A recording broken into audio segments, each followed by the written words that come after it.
Good afternoon, everyone. Very excited about having their excellencies, should I say, your excellencies who are here, the respective presidents of the 3 Baltic countries. We have President Gitanas Nausėda of Lithuania. Welcome. President Alar Karis of Estonia. And President Edgars Rinkēvičs of Latvia. Really welcome to you. We have a good number of topics that we have to discuss and get your perspective on. I think we all know the news of the day. It's been very focused about really striking and shocking Russian incursions and provocations. First, a number of weeks ago into Poland, and then into Estonia. And we're going to hear from you in a moment, but I'm going to go to you, President Nausėda, first to give your perspective. What is going on with this? There's been a condemnation. I believe there's been a call for an invocation of Article 4. You might want to say a word about what it means to invoke Article 4 from NATO. But also today, this was to be taken up by the UN Security Council. Was it? What were the results?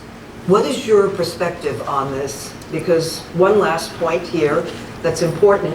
There have been different comments made about why this happened. The Russian side said it didn't happen, and they denied it. But one of the fundamental reasons was that this was a test about NATO preparedness.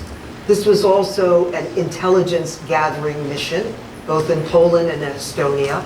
What are your views? So welcome to you again, and President Nausėda. Thank you for this question, and I would like to say more. There were incidents also in Lithuania and Latvia. You mentioned the incidents which occurred in Poland and Estonia. So it's becoming kind of business as usual, those violations of our airspace. And I think the reaction of international community, first of all NATO, should be swift, should be very clear. And these signals are coming. I think we have very important result of those violations, because the NATO decided to establish so-called Eastern Sentry, the mission which will be dedicated to the airspace protection. About half a year ago, we had the mission in the Baltic Sea because of violations and damages of the critical infrastructure, Baltic Sentry. And it was quite successful. It was extended several times, and it brought some result. I think the best response is to react, but not only condemn this kind of activities, but take some necessary measures. And first of all, we badly need air defense capabilities. So far we have some gaps in our defense capabilities and in the capabilities to detect those violations. And I think the NATO's response and our own activities and our own commitment to take care of our security are very important.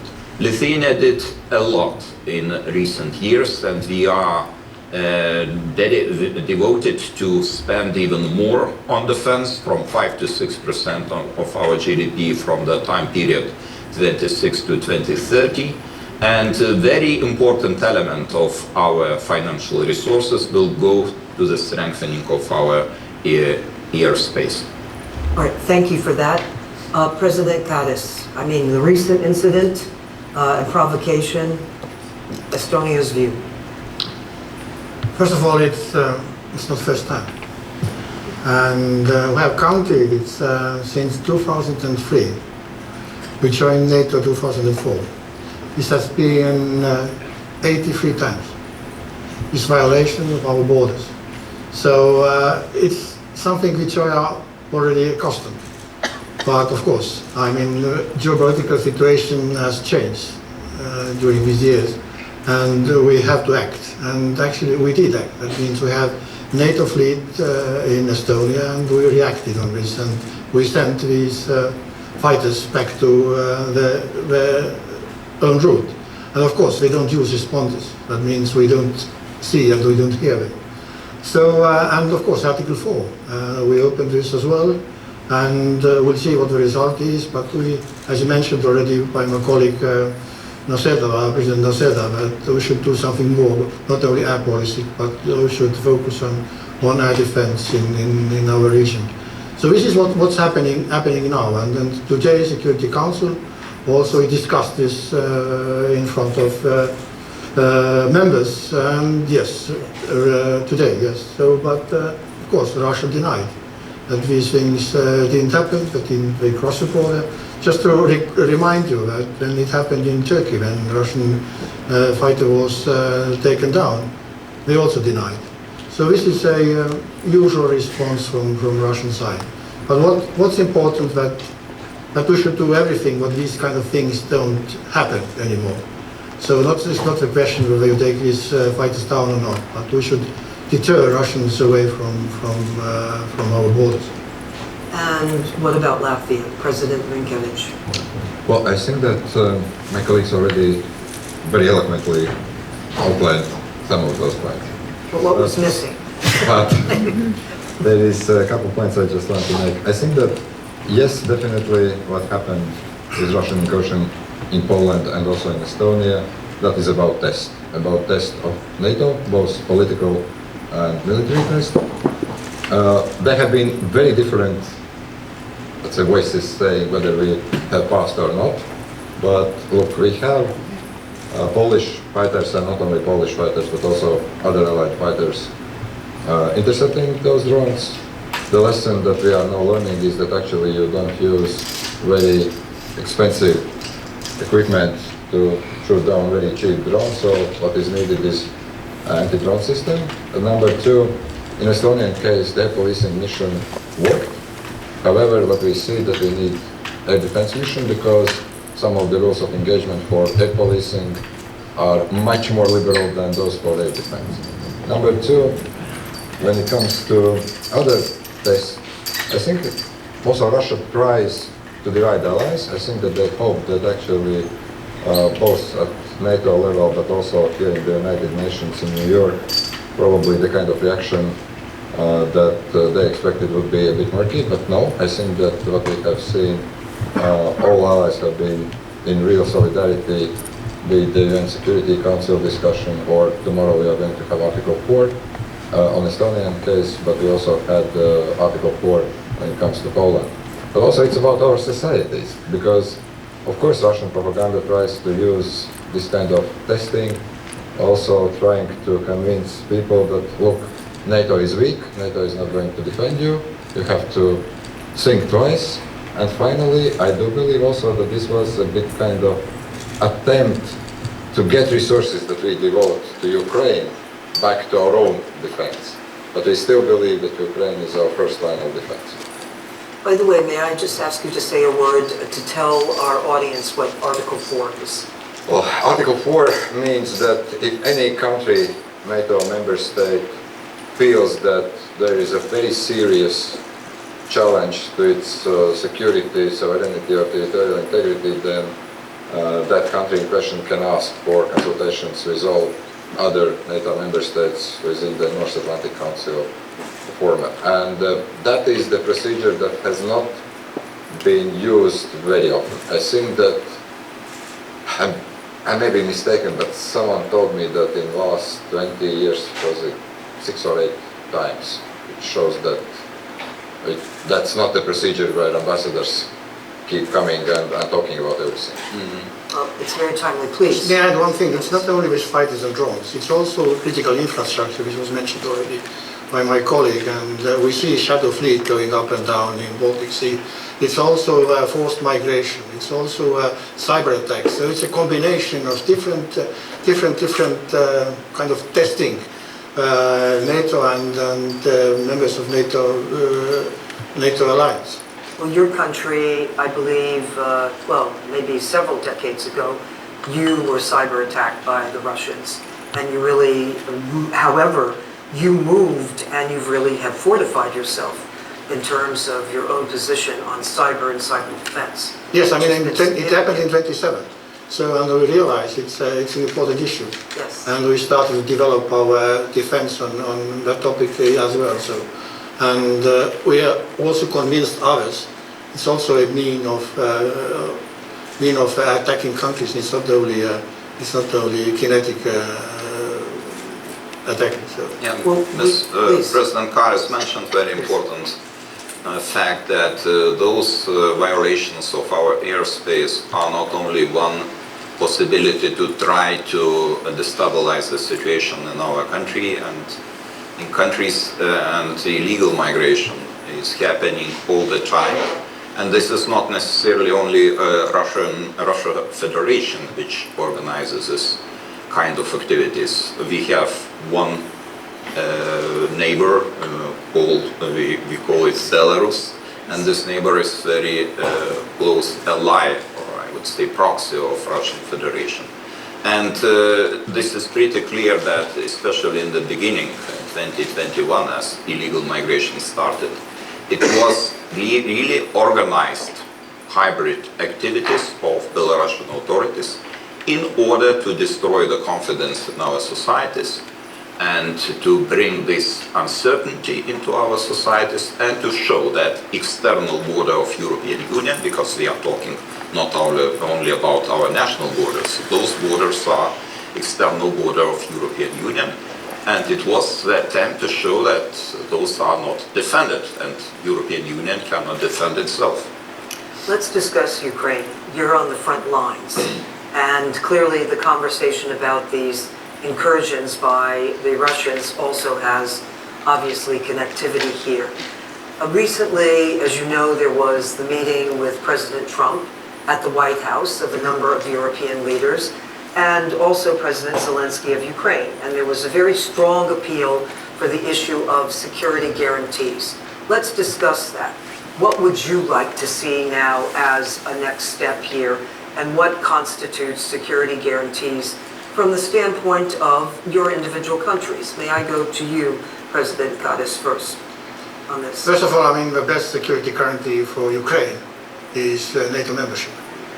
Obviously, it doesn't happen overnight, but we know from our past, we all three countries, that that's the only security guarantee. And we also started early because when we started, we still had Soviet or Russian troops on our ground. But we started to talk about NATO membership, and it took around 10 years. And not everybody was happy in the very beginning that Baltic states will become a NATO membership. So it's the same applies to Ukraine. So it means NATO membership is a go. But of course, after day one and the NATO membership, there is a rule. That means the security guarantees are needed, and there's a coalition willing and other attempts to give the security guarantees. And the Estonian government also decided, if necessary, to send troops to Ukraine. Right, President Rinkēvičs. Well, I think that indeed, as we have seen, NATO membership is the best security guarantee. However, we also see that not all NATO member states are ready to accept Ukraine into the alliance, and that's why we need to figure out what would be the second best option. And unfortunately, what we have seen, Ukraine has had already a couple of security guarantees, like Budapest Memorandum, written on paper, that actually did not materialize. Then we had Minsk agreements and so on. So I think the only way how Ukraine can get a real security guarantee, number one, it's first of all, very strong, very modern Ukrainian army.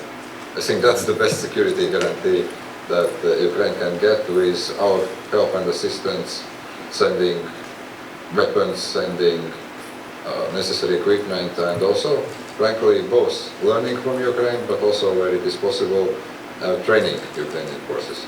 Number two, yes, we talk about putting some kind of military contingent troops on the ground, but I think that then it is very important that we do understand what kind of mandate we give, what would be the rules of engagement, And number two, we also need to figure out how to actually strengthen both Ukrainian security, but also the overall security of NATO. So from that point of view, indeed, Ukrainian armed forces, some presence of European troops with backing from the United States, be it logistics or any other form. But what I'm now currently seeing is that while military guys are working on many plans, we still are trying to figure out how to proceed when it comes to the political process. And here, of course, we have certain difficulties. All right, President Nausėda, same question. Is it about NATO membership? Is it about, you mentioned earlier, air defense capabilities, how crucial that is in the equation? And your colleague here, Lithuania, mentioned the same in terms of the kinds of defenses Ukraine needs. What is your perspective on what's needed at this time? Separate short-term and long-term, because long-term, of course, the colleagues are right. I think that is cheapest and most credible option to invite Ukraine into NATO. But we need the consensus of 32 countries at the table, and this consensus is not there. So probably today, or looking from current perspective, it seems to be impossible. The second option was mentioned by both presidents, and this is strong Ukrainian army. This is very expensive. 800,000 soldiers fully equipped with sufficient level of ammunition, infrastructure. This is very costly. But this possibly is only one realistic alternative to withstand the pressure of Russian Federation. And if we look short term, of course, the supply of military equipment, and there are different forms how we can help Ukraine. We can provide military equipment directly. We can provide the financial resources. My country is participating in so-called pool projects, meaning that prioritized list of equipment to Ukraine. We are part of Patriot project, and we are ready to provide necessary financial resources. So those are the measures which could help Ukraine to defend itself in the short term. And of course there are other forms of security guarantees, like the membership of Ukraine in European Union. And this is very important to find a consensus, at least regarding this question in European Union, because you know that there are one or two countries which do not allow to open the first clusters of negotiations. And of course, without opening of those clusters, we cannot proceed, we cannot go forward, and this is really upsetting, I would be frank. I'm going to ask you all a quick question, if I may, and I'll go to you first, relevant to Ukraine. Do you think that Putin is really going to come to some terms at the table and accept something short of really taking over Ukraine? At this very moment, we didn't see any willingness to stop his war. That's the problem. And of course, preconditions of everything what you're talking about is a peace agreement or ceasefire. And even then we need security guarantees, because again, from our history, we had a peace treaty with Russia from 1920. But already 4 years later, we started an uprising in our country, and in 1940 they managed to invade us. So that means the peace treaty with Russia doesn't really matter much. That means the peace defense guarantees are needed to Ukraine. And there hasn't been a ceasefire either. May I ask about the United States, and may I go to you, President Rinkēvičs, first, and same question. With your own country, how do you see the relationship now with the United States? And how are you collaborating in light of these security challenges? As great as always. We have had very good relationship since the beginning of independence. The United States have been really instrumental in helping us to build armed forces, training them. I think that all of us here are the guys from so-called 5% club, spending on defense almost 5% this year, but we will see next year's budget. I think we will see very close to 5% or even... You've been a real tour de force on that. However, of course, what we find very important, of course, to work constantly with US administration, with US Congress, to provide our perspective, to talk about issues that we find challenging. And frankly, I see that this dialogue is very constructive. We have seen President Trump repeatedly talking about Poland and the Baltic states in positive terms, also other officials. But I think what we are trying now to say to our European friends and allies, and I understand all the kind of emotions and complexity, that if we really want to go through NATO articles, we were talking about Article 4, there is Article 5, but there is also Article 3, and Article 3 says that you must invest in your defense sufficiently. And I think that what the United States are now very, very insistent, and rightly so, that each and every NATO ally spends on defense, and not spends only money, but also works to get real capability. So from that point of view, yes, indeed, we do have good working relationship, and I do believe that it's going to continue. All right, how about on the defense front in the United States? And also, if I may say, I had the privilege, by the way, of attending in Lithuania. Lithuania hosted the 3 Seas initiative. So I'm weaving in also the collaboration there on energy and energy security. Your comments on the issue of the United States, and also about energy and energy security. And then I'll come to you, President Karis.